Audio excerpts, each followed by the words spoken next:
Assalamualaikum warahmatullahi wabarakatuh. Selamat pagi anak-anak, salam sehat selalu ya. Hari ini kita akan belajar tentang gaya dan hukum Newton. Sebagai pertemuan pertama, sebelum kita mulai pelajaran, marilah kita berdoa terlebih dahulu agar ilmu yang kita dapatkan pada pagi hari ini bermanfaat bagi kita. Berdoa mulai. Doa selesai. Untuk mengawali gaya dan hukum Newton, pada pertemuan hari ini, Ibu akan memberi informasi bahwasanya sebelum kita membahas semua tentang gaya dan hukum Newton, kita akan belajar terlebih dahulu tentang gaya dan jenis-jenisnya. Dari sini, Ibu harapkan kalian dapat mencapai tujuan pembelajaran. Yang pertama adalah menjelaskan tentang pengertian gaya. Yang kedua, mengetahui macam-macam jenis gaya. Yang ketiga, menghitung besarnya gaya dan resultannya. Untuk itu, marilah kita mulai pelajarannya. Yang pertama, kalian harus mengetahui apakah gaya itu. Gaya dapat diartikan sebagai suatu tarikan atau dorongan yang dapat menyebabkan benda mengalami perubahan kedudukan. Yang tampak seperti pada slide bahwasanya seorang anak mendorong meja, berarti dikatakan bahwasanya anak itu memberi gaya pada meja. Atau sebaliknya, anak menarik meja, berarti anak dikatakan memberi gaya pada meja. Kalau ditinjau dari pertemuan sebelumnya, kalian telah membahas tentang gerak. Jadi, ada nggak perbedaan antara gaya dengan gerak benda?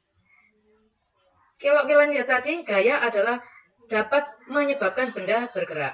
Berarti gaya itu sebenarnya apa? Gaya adalah suatu kekuatan yang dapat mengakibatkan benda yang dikenainya mengalami perubahan kedudukan atau perubahan bentuk. Nah, dari sini maka dapat kita lihat bahwasanya gaya itu dapat berupa tarikan atau dorongan. Sedangkan gerak itu adalah perubahan posisi atau kedudukan terhadap suatu titik acuan tertentu. Suatu benda dikatakan bergerak jika benda itu mengalami perubahan kedudukan terhadap titik tertentu yang dianggap sebagai acuan. Maka dari sini dapat kita lihat perbedaannya gerak dan gaya. Gaya adalah suatu dorongan atau tarikan yang menyebabkan benda bergerak. Selanjutnya kalau benda mengalami perubahan kedudukan akibat karena adanya gaya, maka disitulah benda dikatakan bergerak. Jadi ada keterkaitan antara gaya dan gerak. Nah, berikut ini sudah Ibu contohkan bahwasanya gaya dapat mengalami perubahan gerak atau perubahan kecepatan. Seperti seorang anak mendorong meja, maka benda yang didorong dapat bergerak karena mendapatkan gaya dorong. Sehingga dapat kita simpulkan hubungan antara gaya dan gerak adalah gaya mempengaruhi gerak suatu benda. Ya anak-anak, berikut ini adalah contoh dari gaya. Contoh gaya antara lain ada gaya dorong, ada gaya tarik, ada gaya sepak, ada gaya pegas, ada gaya otot, dan lain sebagainya. Untuk ulasan masing-masing jenis gaya, nanti akan Ibu sampaikan satu persatu. Gaya berdasarkan jenisnya dibedakan menjadi dua, yaitu gaya tak sentuh dan gaya sentuh. Apa yang dimaksud dengan gaya tak sentuh? Gaya tak sentuh adalah gaya yang terjadi pada benda tanpa melalui sentuhan langsung. Contohnya gaya gravitasi, gaya magnet, gaya listrik. Dengan adanya gaya tak langsung, benda dapat tertarik, maka dikatakan gaya itu adalah gaya tak sentuh. Sedangkan gaya sentuh adalah gaya yang terjadi pada benda karena bersentuhan langsung. Contohnya gaya otot, gaya dorong, gaya tarik, gaya berat, gaya pegas, maupun gaya gesek. Ini adalah contoh gaya sentuh. Ada beberapa anak melakukan lomba tarik tali. Di mana lomba tarik tali, kita gunakan gayanya adalah gaya otot, karena otot-otot kita yang bekerja. Berikutnya juga ada seseorang yang membuat keramik dari tanah liat. Itu pun menggunakan otot tangannya. Berarti pembuatan keramik dengan menggunakan tangan merupakan contoh dari gaya otot. Seperti halnya juga seorang ibu yang menggendong anaknya, ataupun seseorang yang menarik gerobak pedati. Gaya tak sentuh diantaranya, contohnya adalah gaya magnet. Tanpa menyentuhkan benda yang ada di sekitar magnet ternyata dapat menarik secara tidak langsung benda-benda yang terbuat dari logam. Berikutnya adalah seseorang yang duduk di bawah buah mangga. Tiba-tiba buah mangga jatuh dari pohonnya. Maka dapat dikatakan buah mangga jatuh akibat adanya gaya gravitasi. Demikian juga dengan penggaris plastik yang telah digosok jadi permuatan, ternyata penggaris plastik dapat menarik potongan kertas kecil, maka dikatakan penggaris plastik menimbulkan atau dapat menyebabkan gaya listrik. Gaya merupakan suatu besaran, di mana gaya dapat dilukiskan. Untuk melukis gaya, coba kalian perhatikan gambar slide berikut. Gaya merupakan besaran vektor. Kalau gaya merupakan besaran vektor, maka gaya akan memiliki nilai dan arah. Gaya dapat digambarkan dengan sebuah anak panah, di mana anak panah itu ujung pangkalnya dapat kita beri simbol A, sedangkan ujung akhirnya dapat kita beri simbol B. Sehingga panjang dari titik A sampai dengan B itu merupakan nilai dari gaya. Gaya dilambangkan dengan F, berasal dari kata force, artinya gaya, dapat bernilai misalkan 10N. 10N, 10 adalah nilai, N adalah Newton, merupakan satuan gaya. Dapat kalian lihat pada tampilan slide-nya. Gaya dan gerak benda saling mempengaruhi keadaan benda. Pengaruh gaya terhadap benda dibedakan menjadi 3. Yang pertama, gaya pada benda yang diam. Untuk gaya yang diberikan pada benda yang diam, hal ini dapat terjadi pada saat seseorang memberikan dorongan yang dilakukan pada suatu benda secara berlawanan dengan kekuatan yang sama. Maka, masing-masing benda mengeluarkan gaya. Tetapi, karena arah gayanya saling berlawanan, maka total gayanya jadi mengecil atau saling menghilangkan. Yang kedua adalah gaya pada benda bergerak. Aplikasi gaya ini terjadi, contohnya adalah pada saat beberapa siswa melakukan dorongan pada suatu benda secara bersama-sama. Maka posisi benda dapat bergeser. Saat itulah terjadi gerak yang diakibatkan oleh lebih dari satu gaya. Gaya-gaya pada benda menjadi saling menguatkan, sehingga gaya yang dihasilkan menjadi lebih besar. Gaya-gaya yang searah akan memperbesar gaya total. Keadaan yang ketiga adalah gaya pada benda yang dapat menyebabkan perubahan arah gerak. Aplikasinya yaitu saat seseorang mengendarai sepeda, kemudian membelokkan arah gerakannya. Saat itulah terjadinya ada suatu gaya tarik dan gaya otot, sehingga dapat membelokkan stang sepeda. Contoh yang berikutnya dari aplikasi yang ketiga, yaitu pada saat seseorang bermain sepak bola. Nah, seseorang yang bermain sepak bola dapat mengubah arah bola yang disebabkan oleh tendangan, lemparan, atau pukulan dari pemain. Maka pemain dapat dikatakan memberikan gaya pada bola yang menyebabkan bola tersebut berubah arah. Maka dari sini dapat kita lihat bahwasanya gaya sangat berperan untuk mengubah arah dari benda yang bergerak. Gaya-gaya yang terjadi pada benda dapat lebih dari satu apabila benda dikenai gaya. Jumlah dari beberapa gaya yang bekerja pada benda itulah yang kita sebut dengan resultan gaya. Di mana resultan gaya dapat diartikan sebagai penjumlahan atau selisih gaya-gaya yang bekerja pada benda. Resultan gaya pun dibedakan menjadi 3. Yang pertama, resultan gaya pada gaya-gaya yang searah. Yang kedua, resultan gaya dengan gaya-gaya yang berlawanan arah. Dan yang ketiga, resultan gaya dengan gaya-gaya yang setimbang. Untuk resultan gaya-gaya yang searah dapat kalian lihat tampilannya pada slide, di mana sebuah benda diberikan misalkan 2 gaya. F1 berupa gaya dorong, F2 berupa gaya tarik, di mana arah-arah gaya adalah sama. Maka resultan gaya-gaya yang searah karena sama arahnya, nilai resultan gayanya atau R dapat bernilai sama dengan F1 ditambah dengan F2. Di mana F1 itu adalah gaya dari orang pertama, F2 adalah gaya dari orang kedua. Dan R adalah resultan gayanya. Berikut ini tampilan slide tentang gaya-gaya yang searah dan dapat kita lihat juga arah resultannya. Di mana arah resultan R menyatakan arah dari gaya-gaya yang bekerja. Kalau F1 dan F2 sama-sama ke kanan, maka resultannya arahnya ke kanan. Kalau F1, F2 arahnya ke kiri, maka resultan gayanya juga ke kiri.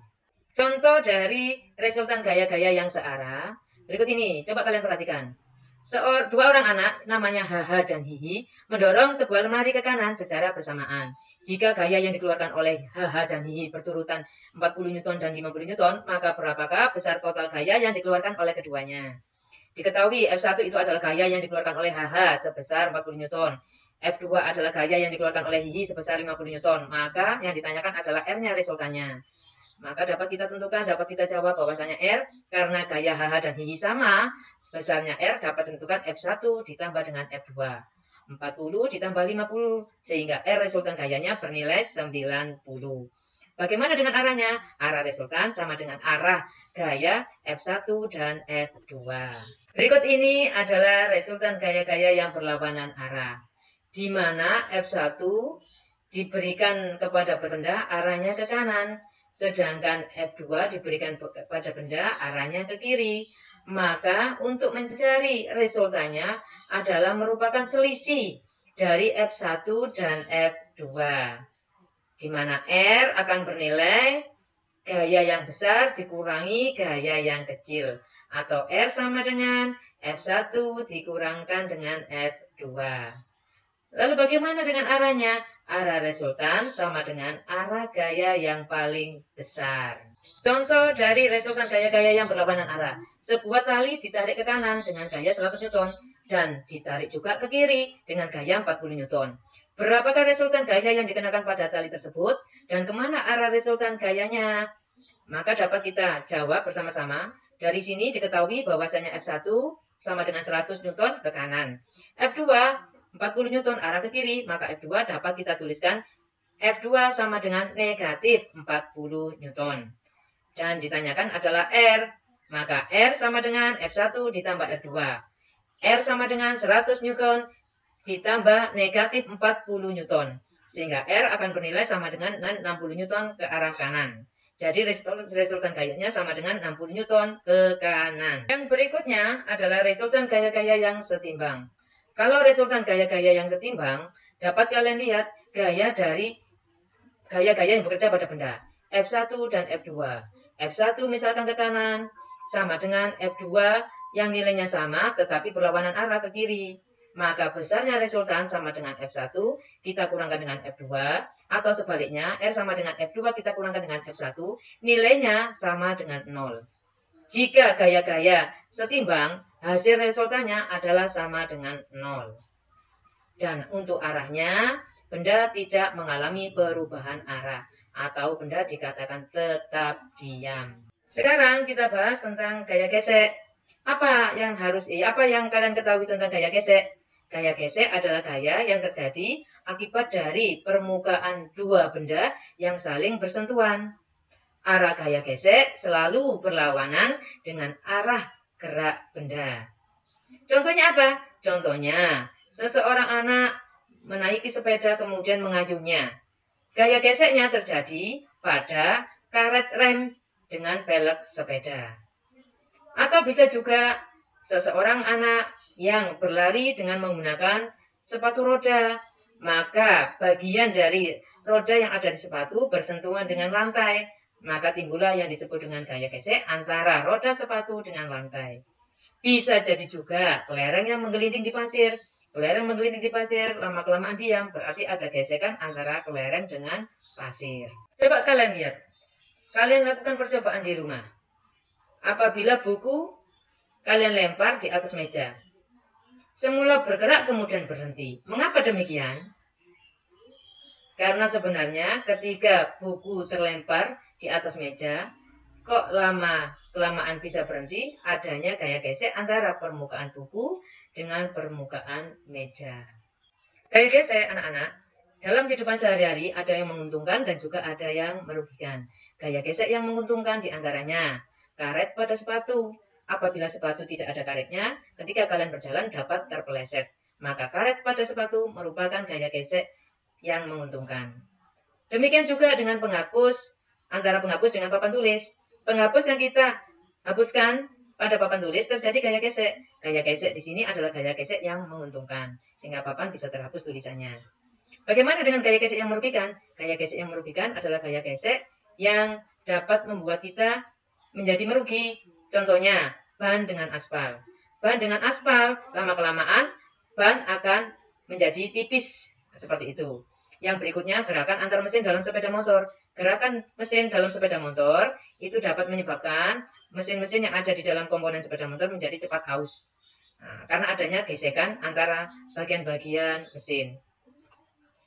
Supaya tidak menjadi aus bagian-bagian mesin dalam motor, maka perlu adanya pelumas atau oli. Berikutnya adalah gaya pegas.